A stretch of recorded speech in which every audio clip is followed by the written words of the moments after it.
Minta maaf, karena inilah yang kita tahan-tahan di dunia. Inilah yang kita tahan-tahan di dunia. Dan kenikmatan terbesar yang diberikan Allah Subhanahu wa ta'ala di surga adalah pesta seks. Di dalam sebagian hadis Nabi menyebutkan ada di antara penduduk surga Allah berikan 70 bidadari. Betis mereka saking putihnya, apabila ditampakkan ke dunia bisa menerangkan seluruh dunia yang gelap. Haleluya, haleluya. Shalom alaikum bisim hamasyah. Salam aki. Aku kabarkan Injil keselamatan. Bapak Ibu yang kasih Tuhan, ketemu lagi dengan saya Evangelis Avraham Effendi Usman. Bagaimana kabarnya para subscriber pencinta channel Injil Habaget? Haleluya, luar biasa. Nah, saudaraku, saya akan membacakan sebuah tulisan. Kiranya tulisan ini bisa membuka pikiran, wawasan, dan saudara kita bisa berpikir dengan akal yang sehat, dengan jernih. Kalau kata Buya Syakur Yasin, berpikir secara kritis ya. Nah, baru-baru ini Bapak Ibu, ada ustadz muda yang dihujat lagi. Sebenarnya pernyataan beliau sudah lama, tetapi pernyataan beliau itu diunggah kembali oleh sebuah Instagram ya. Nah, kenapa dihujat ustadz ini? Apakah yang menghujat ustadz ini ilmu mereka masih dangkal, masih cetek?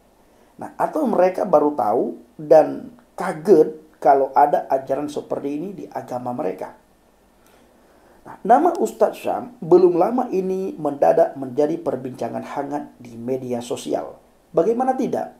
Potongan video ceramah Ustadz Syam di sebuah acara televisi kembali viral. Dalam ceramahnya, Ustadz Syam menyinggung soal pesta seks di surga. Salah satu nikmat yang ada dalam surga adalah pesta seks. Pesta seks. Minta maaf, karena inilah yang kita tahan-tahan di dunia. Inilah yang kita tahan-tahan di dunia. Dan kenikmatan terbesar yang diberikan Allah Subhanahu wa ta'ala di surga adalah pesta seks. Video itu awalnya diunggah oleh akun Twitter Hasapardan. Sebelum menampilkan Ustadz Syam, video itu awalnya memperlihatkan video ceramah dari Ustadz Farhan Abu Furaihan. Di dalam sebagian hadis Nabi menyebutkan ada di antara penduduk surga Allah berikan 70 bidadari. Yang apabila betis mereka saking putihnya, apabila ditampakkan ke dunia bisa menerangkan seluruh dunia yang gelap. Ya. Ini 70 bidadari selain istrinya yang ada di dunia, andai kata istrinya juga penduduk surga. Jadi di sini ada hiburan buat bapak-bapak yang ngebet poligami tapi belum bisa poligami. Jadi ibu-ibu yang tidak mau menerima poligami. Andai kata ibu di dunia nggak dipoligami, di surga ibu pasti dipoligami oleh suami ibu sendiri. Ibu terima ataukah tidak? Ustadz Farhan mengungkapkan poligami dan bagaimana laki-laki nanti mendapat 70 bidadari di surga. Menurut Ustadz Farhan, mereka meski para perempuan tidak dipoligami di dunia ataupun para perempuan tidak mengizinkan suami mereka menikah lagi, namun tetap akan dipoligami di surga nantinya. Enggak dipoligami di dunia ini, di akhirat pun mereka akan dipoligami. Nah, ibu-ibu harus tahu ini, kata Ustadz Farhan. Walaupun suami Anda di dunia enggak mempoligami, di surga nanti andai kata dia penduduk surga, dia akan poligami nanti. Selain itu, Ustadz Farhan mengungkapkan bahwa laki-laki di surga nanti akan didampingi 70 bidadari selain istri. Bahkan disebutkan sebagai penduduk surga, istrinya dalam surga berapa? 70 orang dari bidadari selain istri, ucap Ustadz Farhan. Di dunia baru ngomong mau nikah aja sudah lempar piring. Artinya istri pasti marah-marah tidak akan mengizinkan suaminya poligami atau menikah lain. Di surga nanti suami anti punya bidadari 70 orang. Sambung Ustadz Farhan. Video itu kemudian beralih ke potongan video ceramah Ustadz Syam.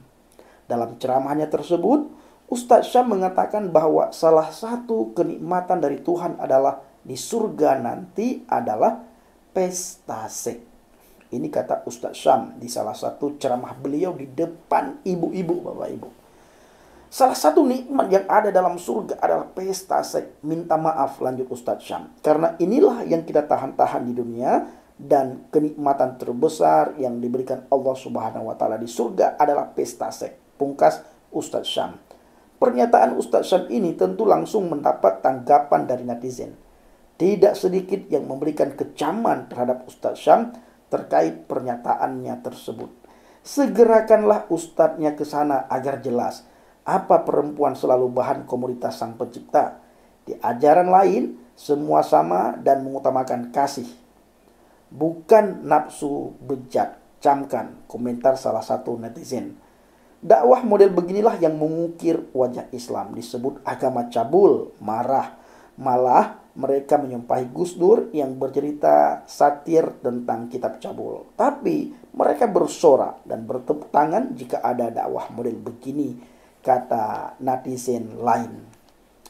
Ada yang menanggapi Bapak Ibu, namanya Wahabis lokal. Islam di tangan ustadz sesat dan mesum menjadikan Islam kelihatan seperti agama cabul. Sementara pemangku kepentingan membiarkan saja mereka tebarkan kesesatannya. Ini orang Islam sendiri Bapak Ibu yang mengomentari.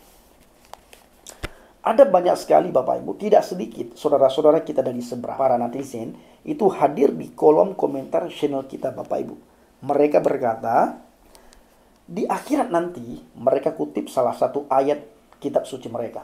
Di akhirat nanti, orang-orang kafir akan berseru kepada Allah Subhanahu wa taala. Mereka akan minta belas kasihan Allah Subhanahu wa taala. Andai kata mereka diizinkan kembali ke dunia, maka mereka akan menjadi Islam. Menjadi Islam. Tapi mau bagaimana? Mereka sudah di neraka. Tidak akan dikembalikan lagi ke dunia karena neraka tempat yang kekal. Ini sering sekali kita melihat dan membaca komentar netizen dari Muslim di kolom komentar para Kristuber Bapak Ibu. Salah satunya di kolom komentar kita. Andainya memang benar surga yang digambarkan oleh Islam itu seperti yang baru saja saya bacakan kepada saudara semuanya, saya sangat yakin tidak ada orang Kristen yang mau masuk surga mereka. Itu belum lagi kita bahas yang lain Bapak Ibu. Yang paling penting, agama kita sudah berbeda, Tuhan kita sudah berbeda dengan mereka, ajaran mereka sudah berbeda dengan ajaran kita, kitab suci mereka juga sangat jauh berbeda dengan kitab suci kita. Kitab suci kita itu bisa diakses oleh semua orang. Selama orang tersebut bisa membaca, mulai dari anak-anak sampai tua, itu bisa mereka pahami dengan benar kitab sucinya kita Bapak Ibu. Sehingga bisa kita dengan mudah melakukan. Saya rasa tidak ada orang Kristen yang mau masuk ke surga mereka, surga macam begitu. Tapi kenyataannya memang seperti itu Bapak Ibu. Bukan dari Ustadz Syam dan Ustadz Farhan saja kita mendengar ada hal-hal duniawi di surganya Muslim. Di dalam Al-Quran juga jelas ditulis. Kalau di sana itu ada bidadari yang bermata jelita, yang berdada montok, yang kakinya bagaimana, itu ada ayatnya. Sekalipun kalau saudara melihat Al-Quran sekarang dengan Al-Quran yang zaman dulu, itu tulisan-tulisan vulgarnya mungkin sudah diubah lebih halus lagi, ya, sehingga tidak kesan kalau ada ayat-ayat yang seperti itu. Nah, tapi kalau saudara melihat Al-Quran 80-an, itu jelas sekali tertulis, terjemahannya itu sangat jelas. Kalau bidadari yang bermata jelita, yang dadanya montok, itu jelas sekali. Nah, sekarang juga kita sering melihat dan mendengar di mana mereka berkata bahwa kitab suci yang kita imani itu ada ayat-ayat porno. Kalau kita balik, Bapak Ibu, nanti kita akan didemo. Nah, ada juga yang berkata kepada saya, Bang Pendi, kenapa sih akhir-akhir ini sering sekali mencongkel-congkel agama seberang, iman seberang? Nah, saya ingin katakan lagi Bapak Ibu, walaupun saya sudah jawab, kita harus sedikit membahas bagaimana iman mereka, karena selama ini mereka suka menyerang, mengolok-olok iman kita. Nah, Kita mempertanyakan supaya mereka bisa berpikir dengan akal yang sehat, bisa berpikir dengan waras, dan bisa berpikir secara kritis. Karena waktu saya berada di dalam agama Islam pun Bapak Ibu, hal-hal yang seperti disampaikan oleh Ustadz Syam itu saya dengar juga dari para ustadz-ustadz saya. Sering bahkan saya dengar. Malah ada ustadz kami yang berkata bahwa apa yang diharamkan di dunia ini maka di surga nantinya halal.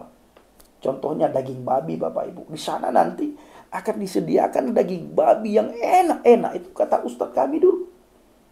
Nah, di sini tidak boleh mabuk-mabukan, tidak boleh minum khamar, minum arak, minum ini, minum ini. Di sana nantinya boleh minum, tidak haram lagi, halal. Sering kita dengar. Jadi tujuan kita Bapak Ibu supaya teman-teman ini berpikir dengan kritis, di mana selama ini mereka suka mengkritik iman kita. Karena mereka bisa pahami, bisa tahu bahwa kitab suci kita itu mudah diakses karena dalam bahasa Indonesia. Maka saya juga mempertanyakan dan mengajak teman-teman untuk berpikir secara kritis. Apakah ini macam begini surga? Seperti pasar, seperti di diskotik. Nah, ayo berpikir. Nah, kalau saudara tidak percaya ya cari di Google, ketik bagaimana keadaan surga. Lalu saudara juga ketik bagaimana keadaan surganya orang Kristen. Saudara bisa ketik apa yang dilakukan oleh orang Kristen di surga nanti. Nah, nanti juga saudara bisa ketik apa yang dilakukan oleh orang Islam di surga mereka nantinya. Salah satu nikmat Jadi, yang saudara ada dalam juga surga sudah adalah pesta paham ya, seks. Kenapa saya Minta maaf, karena inilah yang kita tahan-tahan di dunia. Tuhan sudah tahu ya. Inilah yang kita Mengapa tahan-tahan saya, di dunia. Dan sering kenikmatan terbesar yang diberikan iman Allah kepada Subhanahu wa Ta'ala di agar surga adalah mereka pesta seks.